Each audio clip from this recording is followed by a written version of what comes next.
Chapter 10. Calling the Spirits. Abjad, Hawaz, Huti, come thou spirit, for I am Solomon, son of David, commander of the jinn and men. Come, or I will imprison thee in a metal flask. Abu Hijab's Calendar of Genies. The belief in the existence of spirits and other formidable forces is only one step from the desire to call them, bind them, and make them do the sorcerer's bidding. It is customary, at least among older writers, to divide this spiritism into groups or subjects for the purposes of study. One might say that spirits can be distinguished as good and evil, as human souls and those who have never had a corporeal form. Again, some spirits are made to appear in human, some in animal, others in more alarming shapes. But this method of examining spirits, if you consider it well, does little to contribute towards actual knowledge of the art. What is interesting is that evocation itself, whether Christian, Buddhist, Arab, Egyptian or Chaldean, comes within an accepted framework of method and ideas. There is the consecration of the operator, his implements, if any, and, generally, the magical circle. There is the actual invocation and the evocation. When the spirit has appeared, there follows the phase of command or inquiry. Finally comes the inevitable license to depart, without which the operator may be harmed by the apparition. Two things are often considered indispensable: some connection with death or the dead, and the possession of words of power. A great part of the importance and interest of spirit calling from our point of view is because a very large part of almost all magic is dependent upon spirit aid, whether it be curse, blessing, or merely magical power over and beyond that held by others. One might even define magic as the alleged art of gaining power through supernatural or spirit powers. Hence spirits, or some hitherto unidentified force conveniently so termed, form the very heart of magic, whether ceremonial, popular, or superstitious. It is generally overlooked that spiritualism, the evocation of the spirits of the dead, as known in Europe and modern America, is only one branch of magic, a branch which is traditionally exercised by witch doctors in Africa, tribal Amerindians, and shamanic operators in China and Japan, not to mention a score of other communities. The raising of spirits, especially those of dead relatives, is supposed to need much dedication and preparation. While it has always been conceded that there are some, like modern mediums, to whom such powers come more easily, yet it is sometimes forgotten that the books of the magicians give detailed accounts of the procedure, which can be followed even by ordinary people. It was considered necessary sometimes in processes attributed to the Chaldeans to know the birth date of the person to be evoked. If a horoscope were available, so much the better. This meant that the spirit could be called in the names of the planets which presided over his birth, and at the very hour at which the birth took place. Next, the evocant meditated in complete seclusion for a period of up to 48 hours. A clear, bright day was chosen.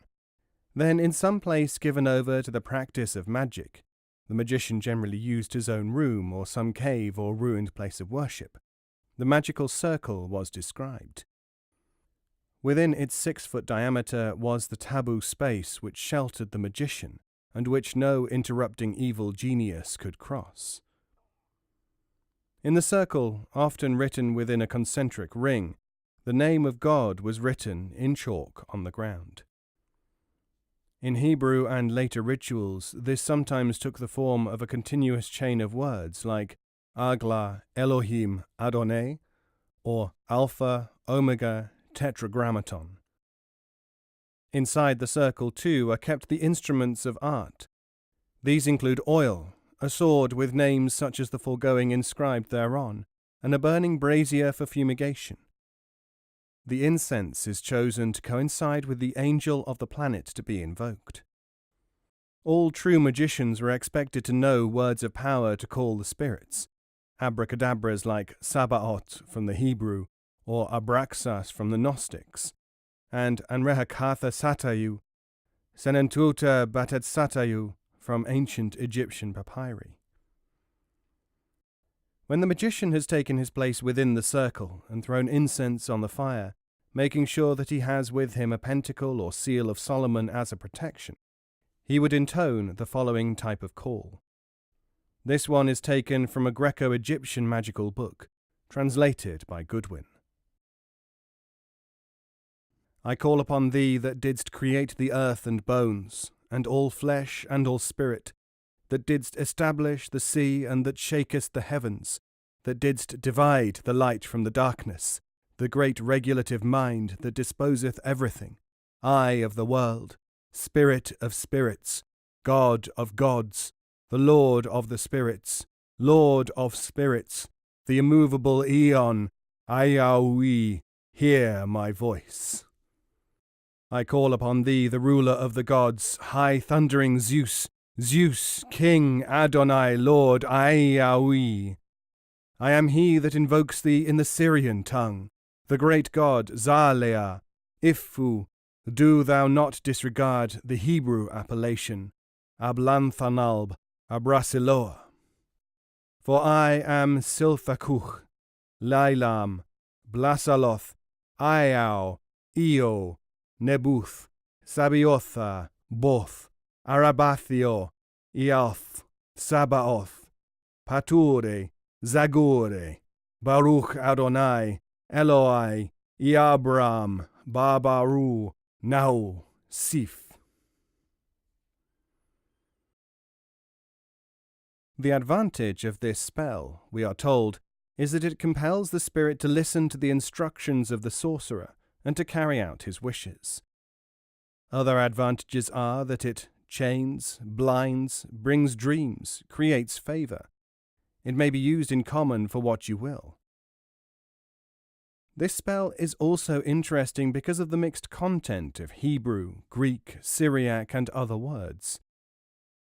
Another process says that the exorcist should stand within his circle, consecrate it by dedicating the whole experiment in a suitable speech, and then call upon the good spirit that he wishes to appear.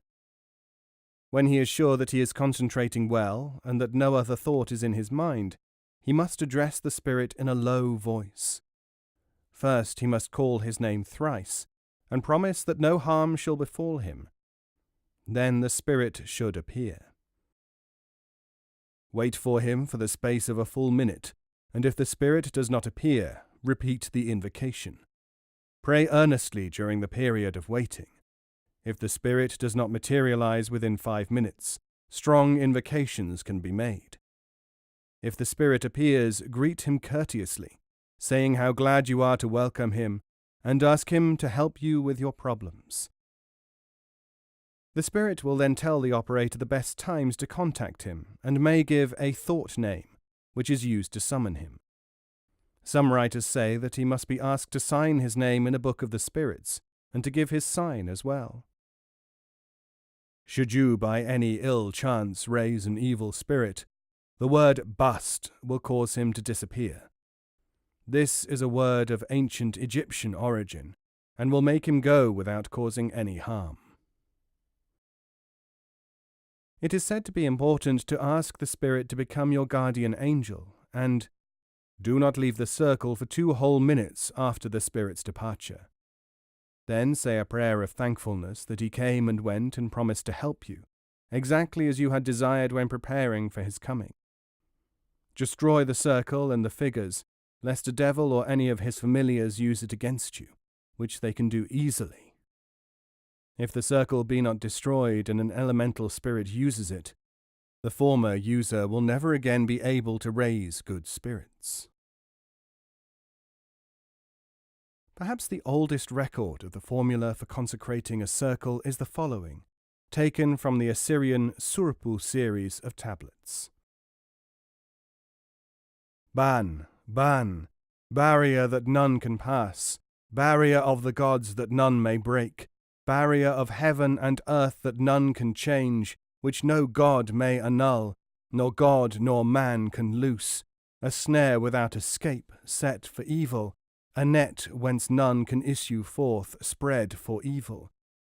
Whether it be evil spirit, or evil demon, or evil ghost, or evil devil, or evil god, or evil fiend, or hag demon, or ghoul, or robber sprite, or phantom, or night wraith, or handmaid of the phantom, or evil plague, or fever sickness, or unclean disease, which hath attacked the shining waters of Ea, may the snare of Ea catch it. Or which hath assailed the meal of Nisaba, may the net of Nisaba entrap it. Or which hath broken the barrier, let not the barrier of the gods, the barrier of heaven and earth, let it go free. Or which reverenceth not the great gods, may the great gods entrap it, may the great gods curse it. Or which attacketh the house, into a closed dwelling may they cause it to enter, or which circleth round about, into a place without escape may they bring it. Or which is shut in by the house door, into a house without exit may they cause it to enter. Or that which passeth the door and bolt, with door and bolt a bar immovable may they withhold it. Or which bloweth in at a threshold and hinge, or which forceth a way through bar and latch, like water may they pour it out, like a goblet may they dash it in pieces, like a tile may they break it. Or which passeth over the wall, its wing may they cut off, or which lieth in a chamber, its throat may they cut, or which looketh in at a side chamber, its face may they smite, or which muttereth in a chamber, its mouth may they shut, or which roameth loose in an upper chamber, with a basin without opening may they cover it, or which at dawn is darkened, at dawn to a place of sunrise may they take it. What if no spirit appears, even after repeated concentration? Most books do not envisage the possibility. One of them, however, tells us that the failure means that some mistake or omission has to be remedied. The experiment may be repeated again and again until successful. The dynastic and probably pre-dynastic Egyptians, the Babylonians and Assyrians believed that the soul could return to earth. Under certain circumstances, too, it could re-inhabit the body. Elaborate magical ceremonies were practiced in order that the soul should be happy and should not need to return, thus becoming an uneasy spirit. These spirits were invoked, and it was thought that they could be used in magical rituals. In a similar way, the spirits of revered but departed witch doctors are conjured to give advice to their tribes in times of stress in many parts of Africa, especially the central portion of the continent. Their bones have been preserved and soaked in the blood of the newly dead, mixed with honey, milk, and perfumes. This is supposed to cause the soul to return to the earth, just as the ceremonies of the spirits were carried out in Egypt in the pyramid burial places. So elsewhere are grave and churchyards, or the place where death has taken a violent form, specially revered as sites for this kind of exorcism. Spirits other than those of the dead may be raised in a similar manner. The following Christianized consecration of a circle is typical of the Chaldeo-Semitic rites. After the circle is made, the invocant intones, "In the name of the holy, blessed, and glorious Trinity, proceed we to our work, in these mysteries to accomplish that which we desire. We therefore, in the names aforesaid, consecrate this piece of ground for our defence, so that no spirit whatsoever shall be able to break these boundaries, neither be able to cause injury nor detriment to any here assembled." It was usual for magicians to be accompanied by one or more helpers. "But that they may be compelled to stand before the circle, and answer truly our demands, so far as it pleaseth him who liveth for ever and ever, and who says, I am Alpha and Omega, the beginning and the end, which is, and which was, and which is to come, the Almighty. I am the first and the last, who am living and was dead, and behold, I live for ever and ever. and I have the keys of death and hell. Bless, O Lord, this creature of the earth wherein we stand. The earth, like all other elements, has its own spirit, referred to as the creature of earth. Confirm, O God, thy strength in us, so that neither the adversary nor any evil thing may cause us to fail, through the merit of Christ. Amen.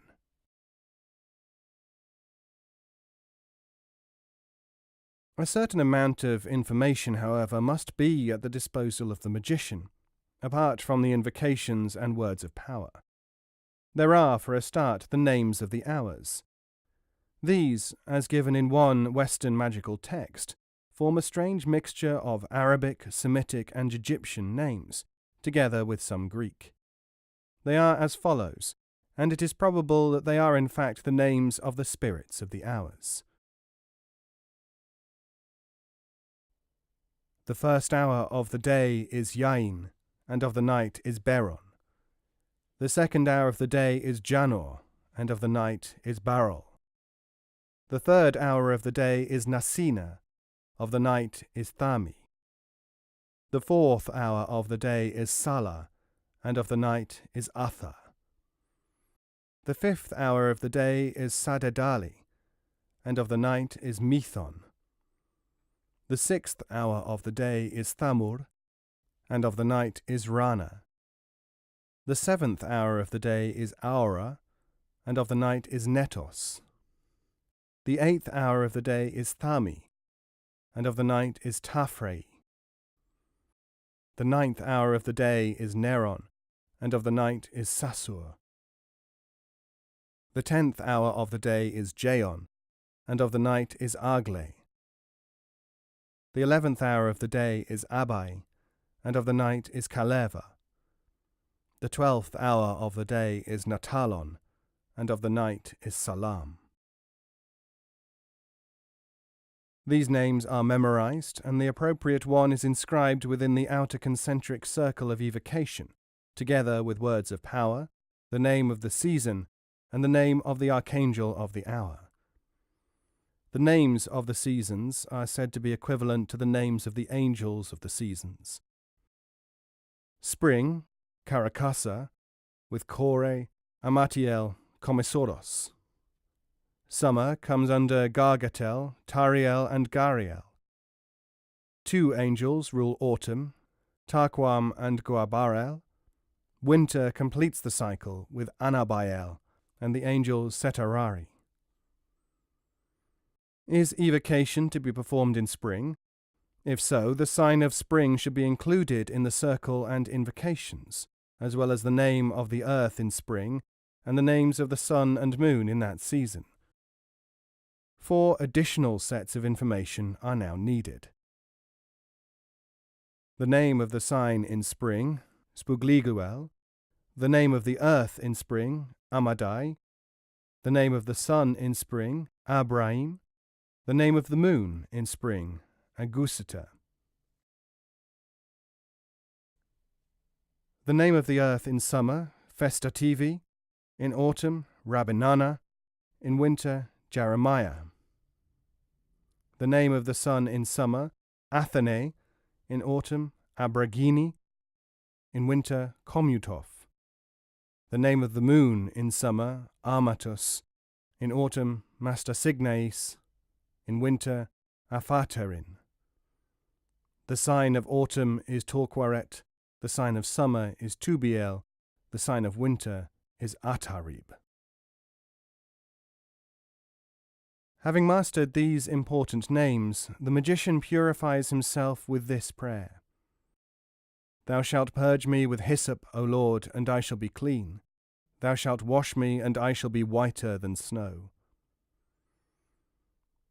The circle is next sprinkled with the correct perfume, which will be described later, and the exorcist drapes himself in a white linen cloak fastened back and front. At the moment of vestment he says, Ansor, Amakon, Amadis, Theodonias, Aniton. By the merits of the angels, O Lord, I will put on the garment of salvation, that this which I desire I may bring to effect, through thee, the most holy Adonai, whose kingdom endureth for ever and ever. Amen. The Christianized text which we are following, while retaining most of the ritualistic marks of Semitic and other systems, yet has added the warnings that those who desire wealth and power, or anything material for themselves, will not be able to raise spirits. This is not, however, the established view. First, the heart and mind must be cleansed of desires, and if the ability be used at any time towards selfish and personal ends, the power is thereby renounced. Only those with the ability to touch the heights know this. In necromancy, we find the magic circle and words of power still in use. The procedure is very much the same in both types of process. When the Asian sorcerer Chiankungi and his witch sister Napala raised evil spirits, they commanded Bokim to appear and give them his infernal aid. They draped a deep cave in black and then drew the circle, with 7 thrones and a like number of planets inscribed in it. Even for these notorious sorcerers, it took months before Bokim actually appeared. When he did, he guaranteed them 155 years of extra life, and many other boons beside. As the selling of the soul theory is not so well known in the East, the only penalty that the sorcerers were expected to pay was that they would serve the demon for that period. In their work, as in most invocation spells, they made free use of perfumes and other fumigations. When the planet involved was Saturn, that is, when the operation was in the hour or day of Saturn, the perfume thrown on the brazier was pepper, with musk and frankincense. When this was burning, spirits in the form of cats or wolves should be seen. Jupiter required offerings of peacock feathers, a swallow, and a piece of lapis lazuli. Their ashes were then added to the blood of a stork. Spirits of Jupiter had the appearance of kings, accompanied by trumpeters. Under Mars, the fire was fed with aromatic gum, sandalwood and frankincense, myrrh and the blood of a black cat. For the Sun, musk, amber, frankincense, myrrh, saffron, cloves, laurel and cinnamon were mixed with the brain of an eagle and the blood of a white cock, formed into balls and placed on the flames. The sacrifice of the white cock was the opening ceremony of the quarterly gathering of the witches as late as the 17th century in Europe. The heart fell to the witch who could perform the greatest act of sorcery. This organ, it was said, was the open sesame to many experiments. Stuck with pins and roasted, it immunized the witch from discovery and denunciation. Reduced to ashes, it sold to witches for as much as 2 gold pieces. Apart from its use in witch brews, it was also eaten, we are told, by the cat familiars of the witch to preserve the woman from Satan's clutches.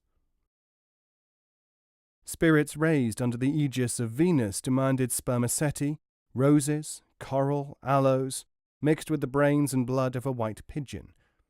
It will be seen that many of the above-named items are familiar in various occult practices. Mercury called for frankincense, mixed with the brain of a fox. The fires were to be made far from the habitations of men. Moon spirits were thought to be the most difficult to propitiate. They appeared as ghosts in filmy, transparent draperies, with pale and luminous faces. For them the fire needed poppy seed, dried frogs, camphor, frankincense, and the eyes of bulls mixed with blood. The method of calling Luridan. Magicians are credited with the power to call the spirit Luridan, king of the north, by a method which, though Celtic, seems to have been derived, probably in very early times, from Semitic magic. 2 concentric circles are drawn in chalk on a moonlit night in a lonely valley. The outer circle must be at least 18 feet in diameter, and the inner one a foot smaller. 2 snakeskins are worn as a girdle, and 2 more in the cap. All 4 must hang down at the back. One side of the circle must have inscribed beside it a fiery mountain, and around the mountain must be written these names: Glauron, cross. Opotok, cross. Balkin, cross. Opotok, cross. Arthin, cross. Opotok, cross. Snaknan, cross. Nala, cross. Opotok. The mountain must then be consecrated with the words Olfron Enepheraton, Baron Barathon, Nahalge Tur Hila, cross, cross, cross. It is supposed that the last 3 crosses indicate the making of the sign of the cross. After this has been done, the sorcerer should hear awful noises of swords clanking, trumpets sounding, and so on. Then 4 dwarfs will appear, speaking in Erse, which, however, they will translate, presumably if asked. They are to be asked if they know Luridan, and will reply in the affirmative. Luridan will then appear in the form of a dwarf. Luridan, we are told in another text, saith that he is an astral spirit who dwelt in Jerusalem at the time of King Solomon. Now the sorcerer has to bind Luridan, get him into his power, by invoking the great names that he has already used. He must give the mage a scroll inscribed with mystic signs, which is a contract to serve the adept for a year and a day. The sorcerer then dismisses the dwarf spirit, giving him the famous license to depart, and the spirit goes away. If the license is not pronounced, the apparition was believed to give untold trouble to everyone, and especially to the sorcerer, and a point is generally made of this in magical texts. It is said that this process will also serve for the invocation of the spirits Rahuniel, Saraphiel, Mainiel, and Franciel. They are rulers of the north. They will come when called by a magician who is equipped with a parchment bearing the 2 secret seals of the earth. If he is wearing a bearskin, with the fur turned inside, next to his own skin.